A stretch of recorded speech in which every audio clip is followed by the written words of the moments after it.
26 ways to avoid in sales. So your choice of words that you are using when you're communicating with your prospect has a huge influence of influencing your prospect whether to buy what you are selling or not to buy it. So your choice of words is very important. So today I'm teaching you 26 words that you should stay away from, 26 words that you should avoid when you are trying to communicate or close your prospect. So the first word that you should stay away from is this word, congratulations. The reason behind that is that I've noticed for me, and it happens to almost everybody. And to give you an example or an evidence, did you ever notice that when you receive a message notification and then when you go and check that message from your cell phone, when you go and check that message, it starts with congratulations? What do? You ignore that message. Why? It's because the word congratulations has become or has made people more immune towards it, because it has been used over and over again by scammers trying to scam people. So the market has gone immune to that word. So when you are sending an email to your prospect, avoid starting your subject lines with this word congratulations. Even Google, I was reading another article a few months back. So when your subject line starts with congratulations, your email has got huge chances of not arriving to your prospect. It just gets sent to a spam folder, because scammers, they tend to start their subject lines with this word congratulations. So try to avoid using this word congratulations when you are communicating or greeting your prospect. Then the second group of words that you should stay away from are these words: sorry to bother you. So the moment you say that, you have lost the value towards your prospect, because when you're saying sorry to bother you, you are actually not bothering your prospect. Just imagine you have discovered a cure for cancer, and you know somebody who has been struggling with cancer for years. Now finally you have discovered a cure to cure cancer. When you go to the person and knock to their door, would you say sorry to bother you? No. Why? It's because what we have got value, something that is going to improve their life. So you are not apologetic about that. You shouldn't be apologetic by helping someone. So the moment you say sorry to bother you, it lowers your value over your prospect. And the moment you are here and your prospect is here, you are more likely to lose that sale. You see, it's like you are chasing your prospect. You don't want to be like that. You want to be the chase, because it's you here who is creating value. So the moment you say sorry to bother you, you have already lost the point. So try to stay away from those words, because you are creating value here. You are helping your prospect more than they help you. You see, when I've discovered the cure for cancer, I'm making more contribution to the society than the society contributes to me. So you shouldn't be apologetic for selling, for giving somebody something that is going to help them. So stay away from that group of words, sorry to bother you. Then the other group of words that you should avoid using are these words: just following up with you. I'm just following up with you. The moment you state that, because when you're following somebody, which means you are chasing them, you see, and people don't like to be chased, because the moment you chase, it means that you are in a scarcity mode, you are poor, you are running out. So nobody wants to deal with somebody who is in a scarcity mode, because they are dangerous. Wherever environment that they find themselves in, they want to take more than they give. So people who portrays signs of being in a scarcity mode, they are not attractive. People tend to repel away from those people. So you don't want to use this group of words that are just to follow up with you, you see, because you are chasing. So the good way to follow up with your prospect is to follow up by expressing abundance traits, you see. So you follow up by adding value. You don't just follow up. For example, you can type a message like, I'm just following up on you. I would like to know, are we still doing the deal that we talked about last month or last week? You see, you are in a scarcity mode. The reason why your prospect hasn't got back to you is because they are not seeing value in doing business with you. So what you should be doing is to add more value than you did last time. You see, maybe your prospect was having a particular problem. You can follow up with value by saying, maybe, Mr. Prospect, I was wondering whether are you still having that problem we talked about during our last meeting. I was just reading another book, and that book talks exactly about the problem that you are having. So it has those solutions that can help you. May you please go and check it out this book. Here is the link below. See, you are following up with value. You are expressing that you are in abundance, you are giving. So people like to associate themselves with people who give than the people who ask. So follow up with content, follow up with value. If you've got a YouTube channel, you can go to a prospect and be like, I was wondering whether you're still having that problem. I've just recorded a video with more few points that can help you solve the problem that we last talked about. So your prospect is more likely to buy from you because you are different from the rest.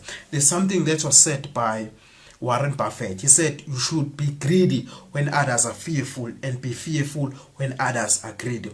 So a lot of people, they chase prospects without adding value. So by adding value in advance or follow up your prospect by value, you are more likely to close that prospect, because a lot of guys, they are after the money, they are after that commission. They want to move the products that they are selling out of the shelves. So avoid these words, just following up with you.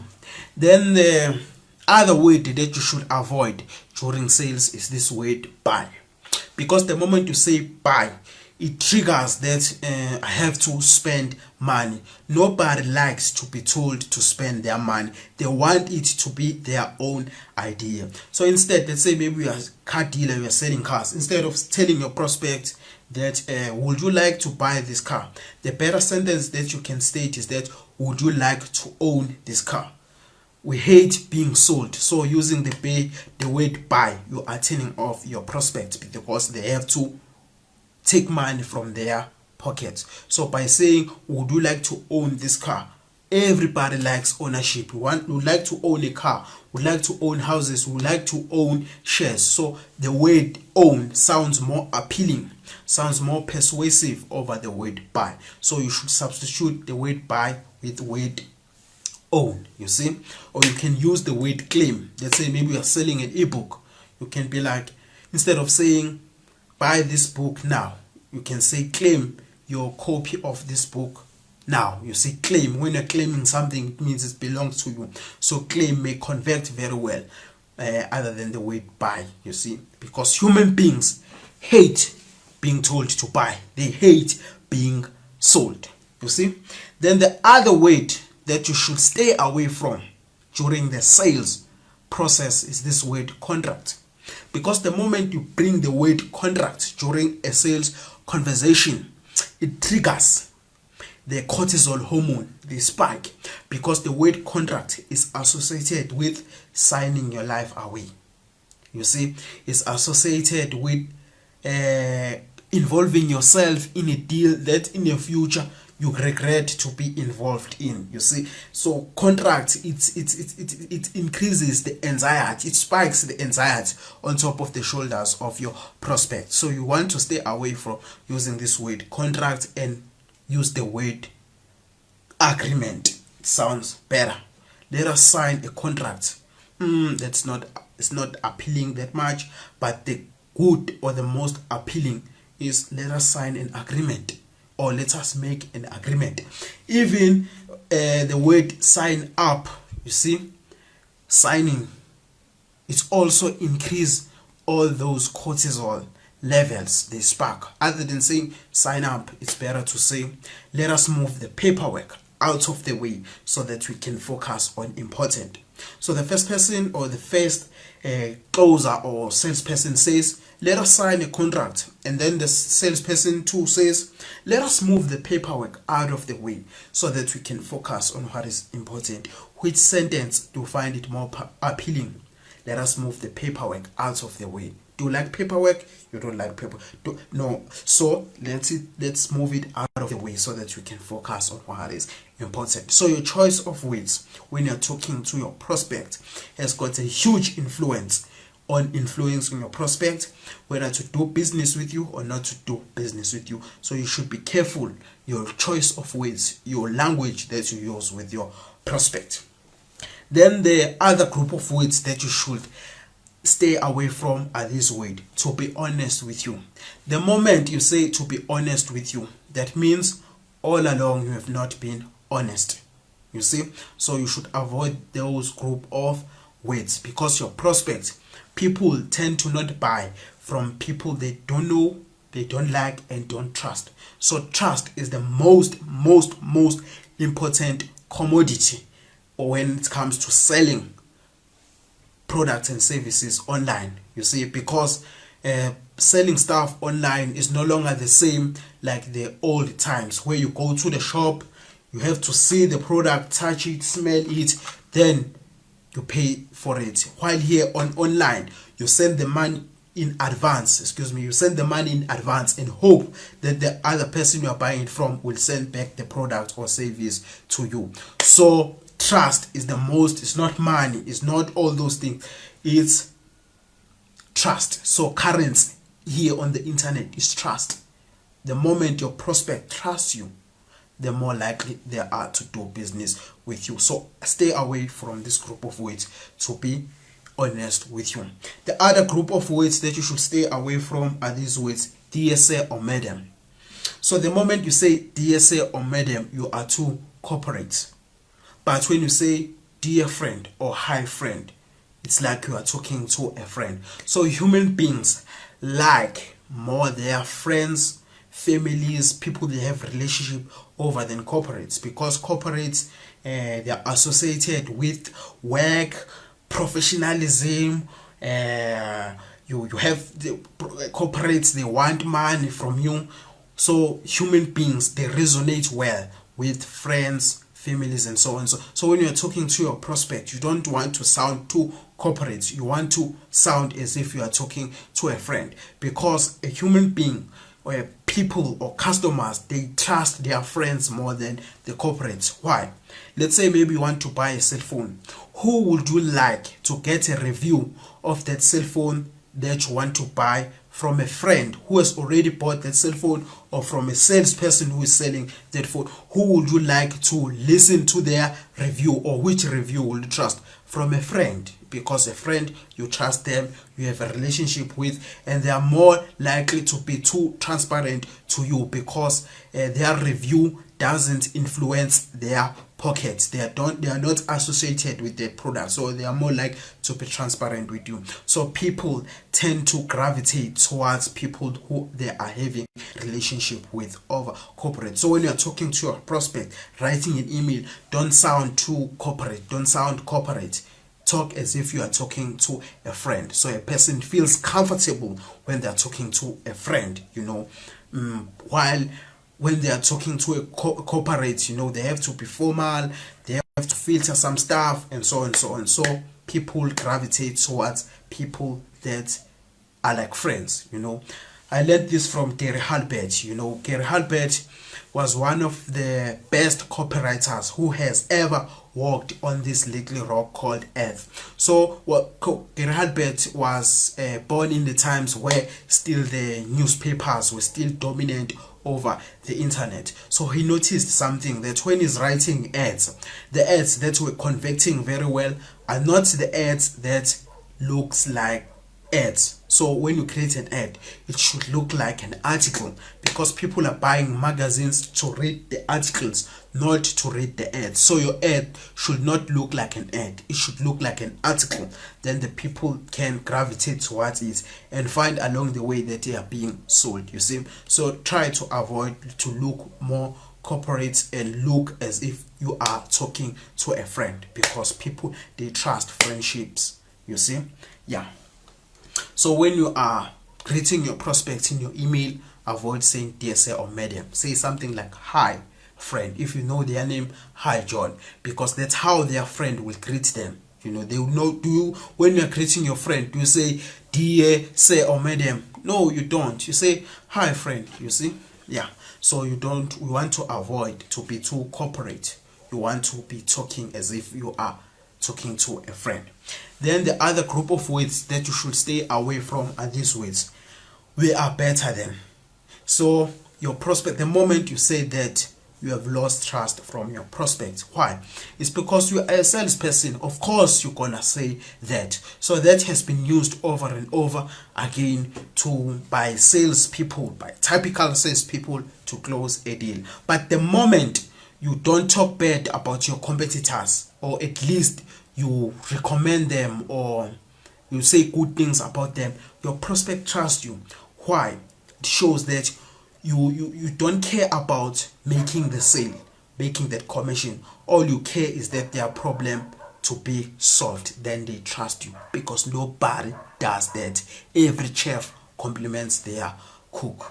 Warren Buffett said, you have to be greedy when others are fearful, and be fearful when others are greedy. So you want to do the opposite of what the majority does in most cases, because the majority is all in most cases is wrong. It's called the herd mentality, you see.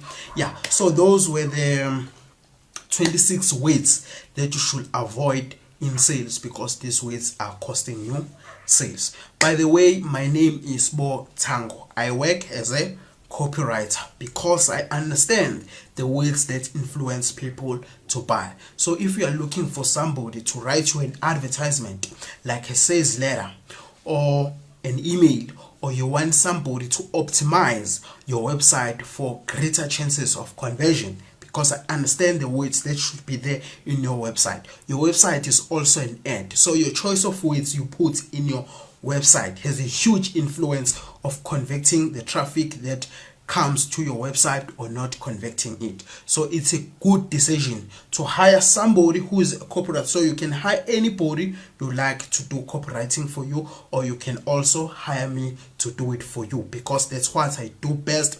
And you, in your business, you should focus on what you do best and delegate copywriting to somebody who also does it best. And then when you combine, we create a big good product for your prospect, you see. Yeah, so if you would like me to write you a winning copy, you can send me an email at sbo@sbotango.com, sbo@sbotango.com. But don't worry, I'll write my email address here on the screen if you are watching it from YouTube. So I will include it when I'm editing this video, and I will also include at the description of this video. For a sales letter, I charge $4,947. For an email, I charge $247. And for a website to optimize for conversion, for your website, I charge $1,497. So those are the figures, those are my rates. Yeah, that's it. And this offer that I'm offering you today wouldn't be a cooler offer if I don't offer you a bonus. So if you asked me to write you one email, I'll do another email for you for free if you want some. If you asked me to write you a sales letter and you still need other sales letters, I'll write you the other one for free. So it's a buy one get one free. But I don't know how long will I run that special. But to avoid any regret, you can send me an email as soon as you hear this, to avoid any regrets. Yeah, that's it. I think I've said enough. If you benefited from this video, please ensure that you press the subscription button of this YouTube channel, as well as the notification bell, so that I can know that this content that I'm creating is helpful to people. That's the only way I can know, is you to engage, like, comment, then I can see that no, this is a good content, I should keep creating it for you. Thank you for watching this video. Have a nice day. Take care. I love you.